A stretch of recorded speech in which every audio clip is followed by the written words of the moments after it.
Nenek presiden ingin menguji karakter menantu perempuannya. Maka dia memerintahkan bawahannya untuk mengikat presiden dengan kuat. Kemudian mulut presiden ditutup dengan lakban. Ketika gadis itu lewat, nenek presiden yang kotor langsung memeluk gadis itu. "Bisakah kamu menikahi cucuku?" Gadis itu merasa bingung. Dia sama sekali tidak mengenal wanita tua dan cucunya di depan saya. Melihat situasi, nenek presiden berbohong bahwa dia sudah sangat sakit. Satu-satunya keinginannya adalah melihat cucunya yang koma menikah. Presiden di sampingnya melihat acting berlebihan nenek. Dia senang dalam hatinya. Siapapun akan ketakutan melihat situasi ini. Namun nenek presiden melihat keraguan gadis itu. Maka dia memutuskan untuk langsung menggunakan trik pamungkas. "Biarkan aku dan cucuku bersama. Lebih baik mati saja, supaya dia tidak menderita di dunia ini." "Nenek, kamu serius?" "Nenek tua, jangan tergesa-gesa." "Saya bersedia." "Apa? Aduh, benar." Tanpa disadari, gadis setuju menikahi pria tanaman. Karena dipaksa oleh keluarga untuk menikah. Dia pikir akhirnya harus menikah juga. Menikahi suami pria tanaman yang tidak bisa bergerak.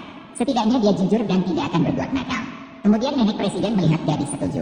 Langsung memerintahkan pengawal menyamar sebagai orang biasa. Mengangkat presiden ke mobil. "Tolong bantu saya mengangkat barang ini."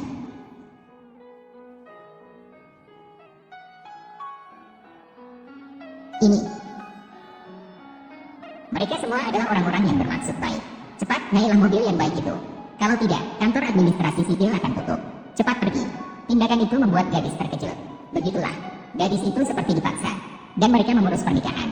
Namun, untuk menjaga identitas pria tanaman presiden, foto pernikahan mereka berdua diambil sambil berbaring di tanah.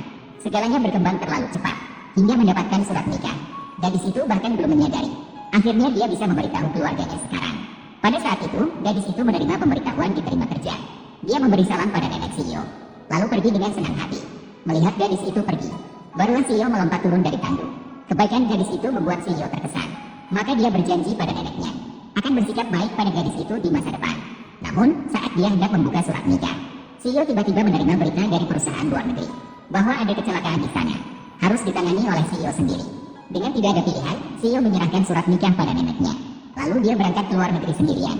Ternyata perjalanannya berlangsung selama setahun penuh. Setelah kembali ke negara, CEO menyadari bahwa dia berhutang pada istrinya yang baru menikah. Maka dia memutuskan untuk memperbaiki hubungannya dengan istrinya. Namun, tanpa disadarinya, istrinya, karena kemampuan kerjanya yang luar biasa membuat wanita licik cemburu. Wanita licik memanfaatkan hubungan untuk membuat gadis itu menjadi pembantu kebersihan. Maka ketika CEO datang ke perusahaan, dia menyadari bahwa pembersih di depannya sangat dikenal. Wanita licik mengetahui kedatangan CEO, ingin mencari sekretaris pribadi. Dia segera mendekat dan memperkenalkan dirinya. Namun penampilannya yang berlebihan membuat CEO terkejut. "Siapa burung hantu Indian ini?"